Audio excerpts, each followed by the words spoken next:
Hey there, welcome back, guys. We're back here at the scene of the crime. That's right, this is where the crash happened. It took about a month for DJI Care Refresh to actually send this to us, but best news is that it actually came from California, which is pretty cool. Maybe they're working with flagship stores and rebuying inventory and telling the owners, hey, we'll pay you X amount if you ship a drone out to Louis. I'm not sure how it's working, but it did not come from overseas, and somehow the inventory managed to get here, but it takes about 30 days for the Care Refresh on the Avata.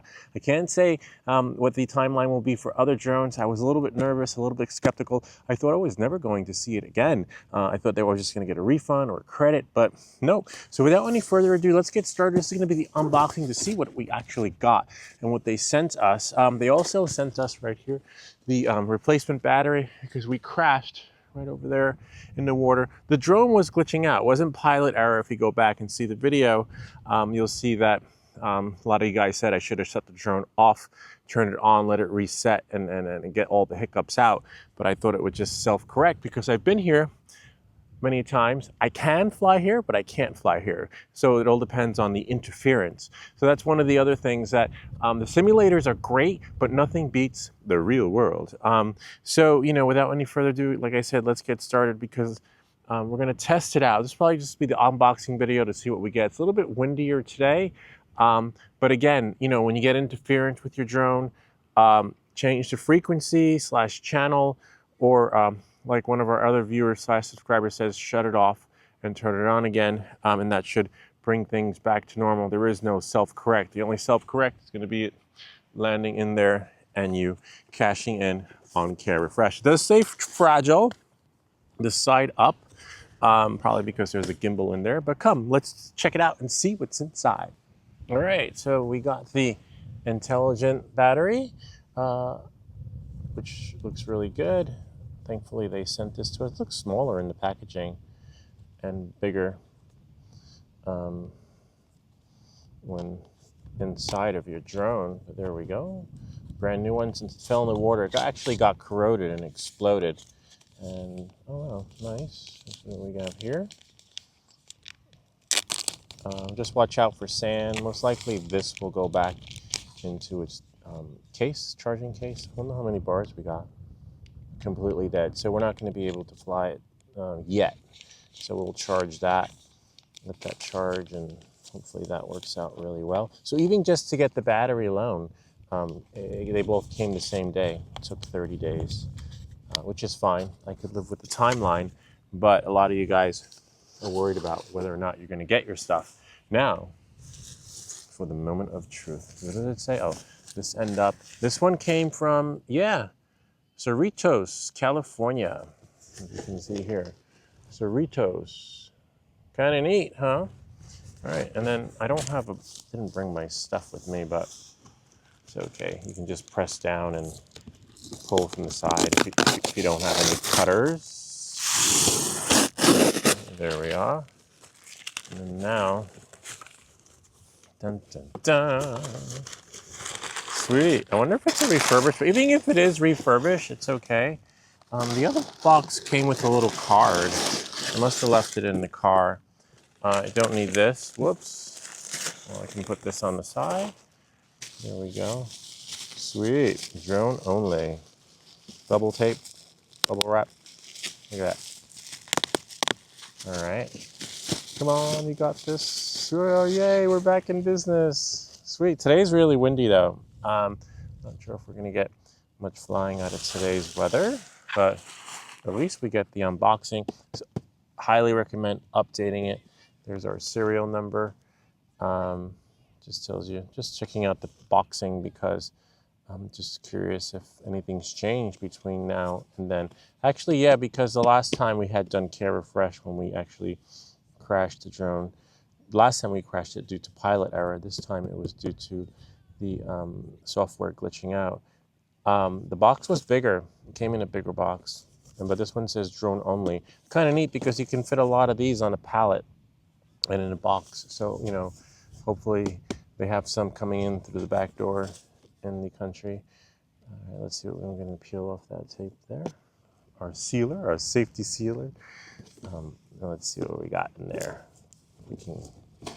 Sweet, there it is. We're gonna probably fly it. One thing I have learned is that, what is that?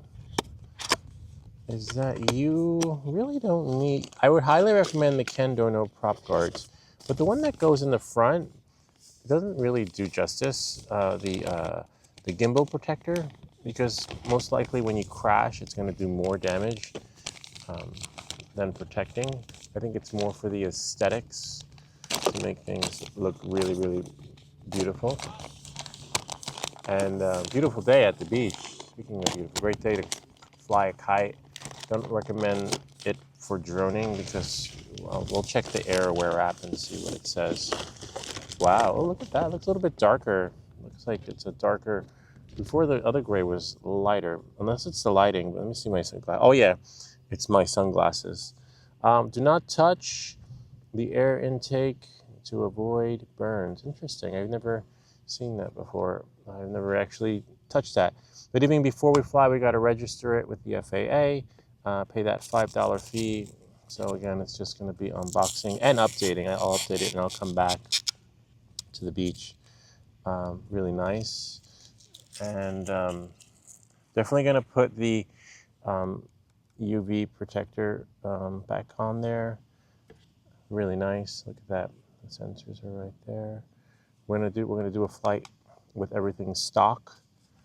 I believe the other filter I have is a CPL filter. Oh look, there's even a sticker on here. See?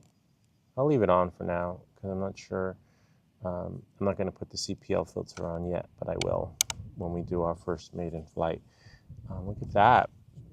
Kind of neat. Oh wow. Oh, we definitely have to put the SD card in. Hope it should go in, right?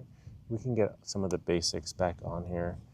We might have a battery, to be honest with you, from our other experience. Definitely going to keep the box, add it to the collection of boxes down in the studio. Just that one. The other one, I guess we don't need. Yeah, maybe keep the intelligent flight box. And just get rid of all the tchotchke boxes. And this is what we got. Kind of neat, huh? Maybe that'll make a nice thumbnail. Just gonna get my bag, see what we got in here. What we took from our last adventure, kept in here. I'm not gonna fly with these as of yet. I'll probably do another video on that. The master air screws. So all we need from this bag are, so you always have a copy of my Part 107, just in case Karen shows up. Always need a truss. Don't trust me, but trust them. And then everybody else that follows will trust in you. Copy of the Part 107 certificate that they send you. Some additional trainings that you can get on the FAA website that will help make you a better pilot.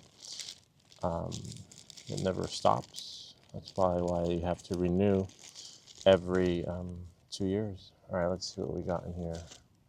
Hopefully there isn't anything sharp in here.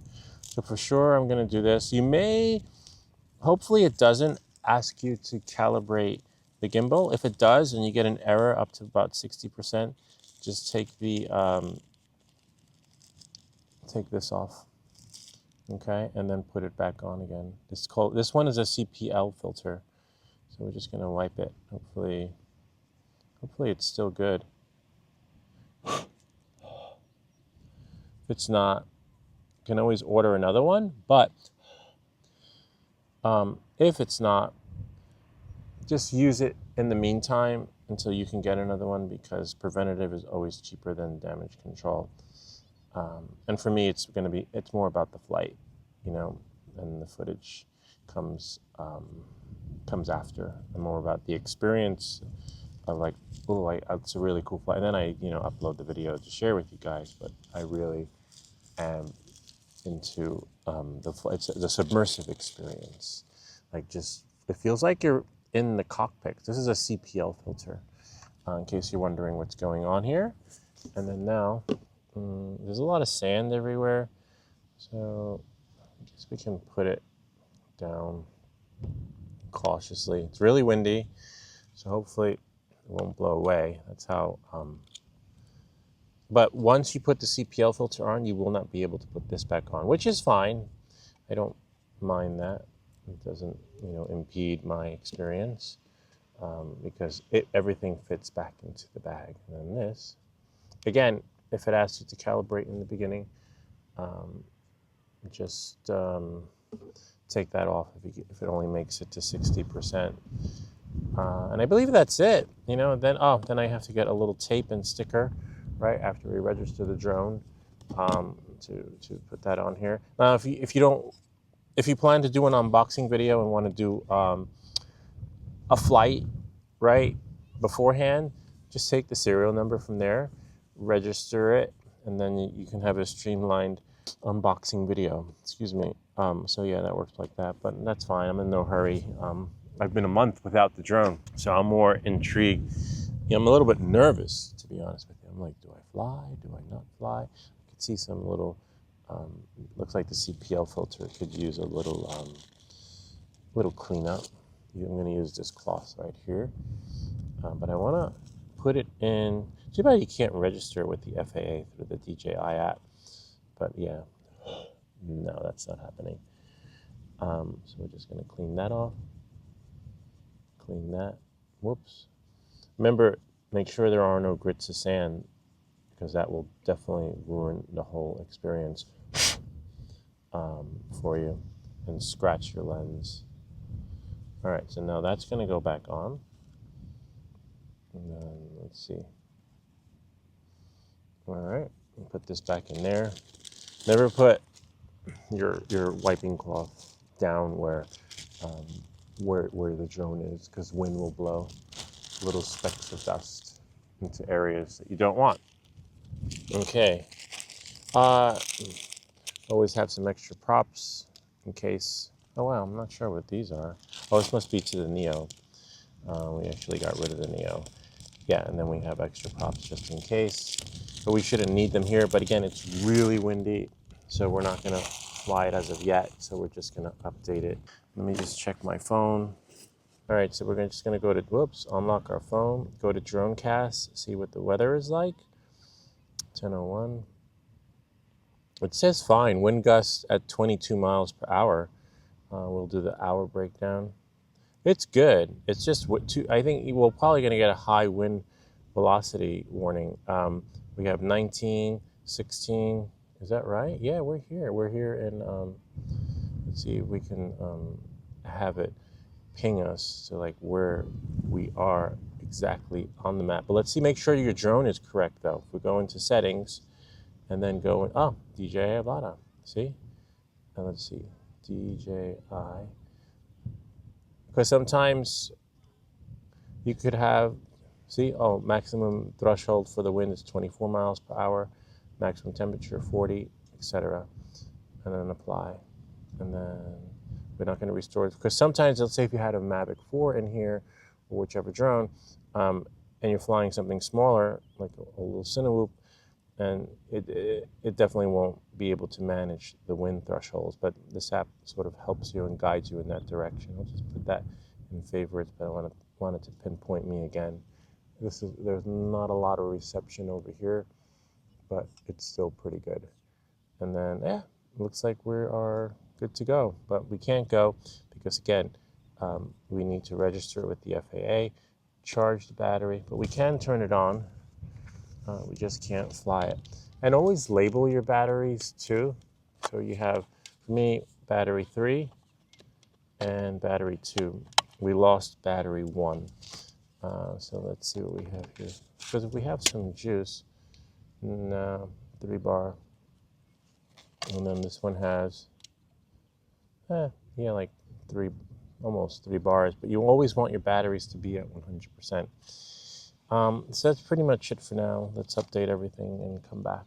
Kind of neat, huh? Gotta love it. Well, that's pretty much it. We're probably going to do a flight video and another video, maybe not at the beach, just to play cautious, given that it'll take another month to cash in on the Care Refresh. Or who knows, maybe I got the last drone in inventory. So we'll take this back to the field out in New Jersey and see how this baby flies in all modes: manual mode, RC controller stick, speed, adjusting all the other, nicks and knacks to help get you back up in the air, especially for the new guy. We're testing out the other rates and stock rates. Just not sure if I want to be that guy again and put all the props back on. So I think I'll just leave it as stock. What do you think? Should I leave it as is, or put the master air screws back on, the Ken Dono prop guards, and all the other features and thingies that are put on here?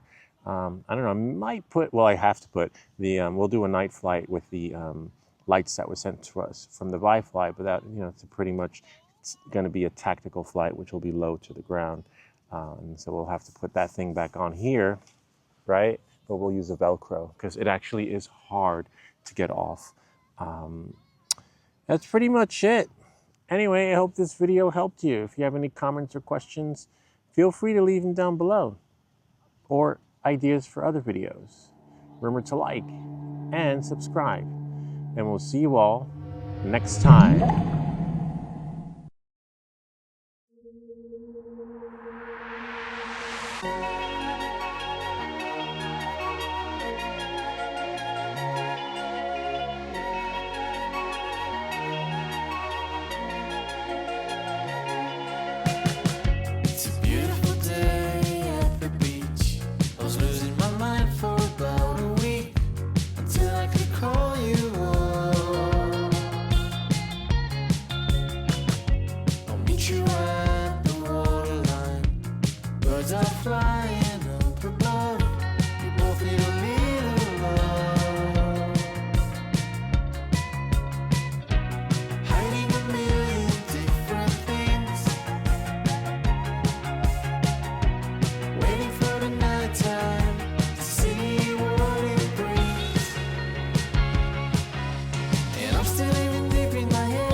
Still even deep in my head, and sometimes